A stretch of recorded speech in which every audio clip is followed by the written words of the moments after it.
Hi, welcome back to Shrinked by Quint. I'm thrilled you're here because today we're diving into a topic that's been on everyone's mind. Happiness. What exactly is it?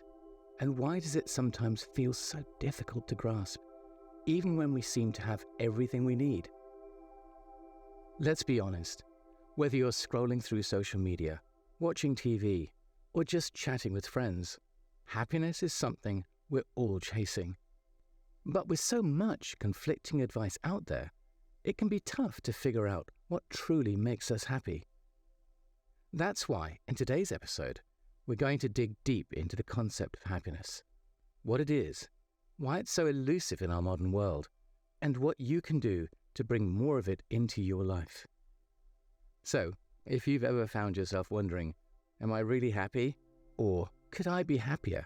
Then stick around. This episode is definitely for you. So, what is happiness? Let's start by exploring what we mean when we talk about happiness. The word happiness has an interesting etymology. It comes from the Old English word hap, meaning chance or fortune. So originally, to be happy was to experience good fortune. Happiness was something that happened to you. This idea of happiness as something circumstantial, something that comes from outside us, has shaped how we perceive happiness even today, an idea that can be captured in the word perhaps. But is this really what happiness is? In our modern world, where religious or spiritual doctrines no longer guide us as much as they once did, we're left to find our own meaning and pursue our own happiness. This profound shift has made happiness more elusive because it's no longer something we passively receive. It's something we have to actively seek, often without a clear direction. So why is happiness so elusive? Well, in the 21st century, we are bombarded with messages about what should make us happy. Advertising plays a huge role in this. We're constantly told by advertising that buying a certain product or service or achieving a specific milestone will bring us happiness. As the saying goes, advertising takes away your soul and sells it back to you for the price of the product. Social media adds another layer, constantly making us aware of what others are doing and fueling a sense of FOMO, fear of missing out. We are bombarded with highlight reels and stories of others' lives and often project onto them the assumption that they must really be truly happy. Perversely, social media can lead to us feeling very anxious and unhappy, as the author Jonathan Haidt has described in his book, The Anxious Generation. Happiness has become mimetic. We see someone enjoying themselves on a yacht in Saint-Tropez and instantly believe they must be living their best life. But in reality, all the evidence suggests that wealth doesn't necessarily equate to greater happiness. In fact, the rich often find themselves worse off in some respects. They can't cling to the belief that money will bring them happiness because they already have it. And when money doesn't deliver, they're left disillusioned. And when they have to defend the fact they're wealthy to others, they feel alienated from them. This brings us to the concept of the hedonic treadmill. The idea is that as we achieve or acquire things that we think will make us happy, we quickly return to a baseline level of happiness, always needing more to sustain the feeling. The pursuit of happiness becomes a never-ending chase, leaving us exhausted and unfulfilled. This cycle has a neurochemical basis. In her book, Dopamine Nation, Anna Lembke describes how dopamine increasingly influences our pursuit of pleasure in every sphere, to the extent that it has become addictive. Let me share a quick quote from her book. People are more anxious, more depressed, more suicidal than there were 30 years ago. We live in a world which is saturated with dopamine, and we live in a culture that encourages us to pursue it. The ultimate end result of pursuing dopamine is to feel worse than when you started. And the three things that control addiction are quantity, potency, and novelty.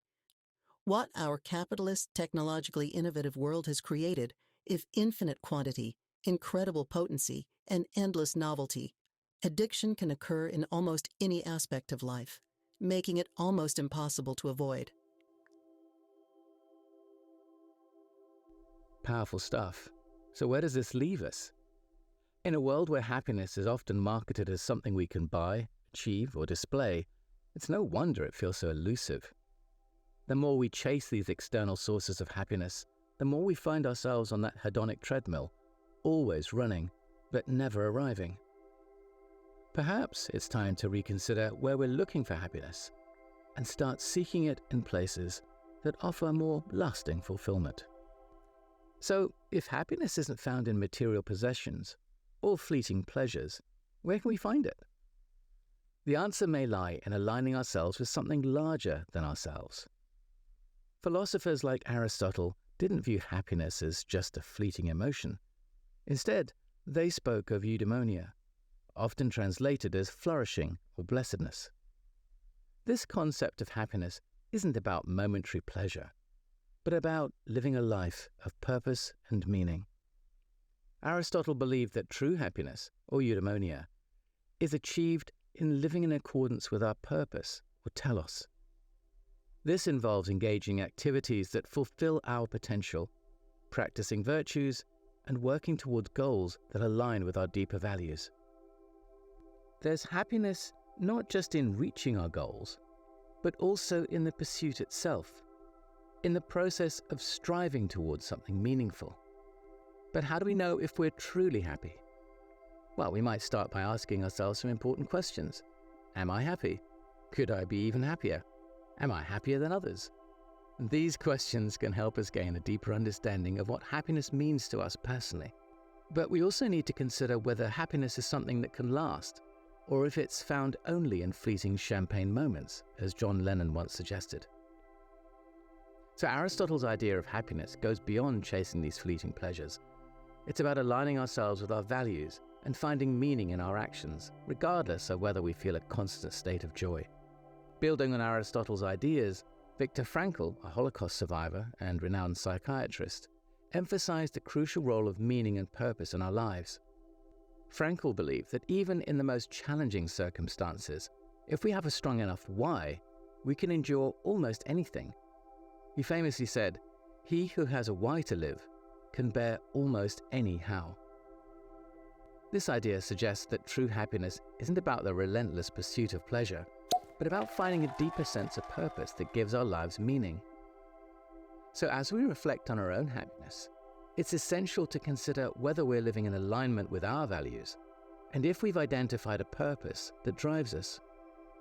True happiness may not be found in the constant pursuit of pleasure, but in the fulfillment that comes from living a life rich in meaning and purpose. Well, what about therapy? Can it truly help us find happiness? The short answer is yes. Therapy can be incredibly valuable in helping us understand ourselves better, and it's a powerful tool for uncovering the underlying beliefs and patterns that may be blocking our happiness. Often, we're not fully aware of the ways we might be self-sabotaging our own well-being. This is where therapy can make a profound difference.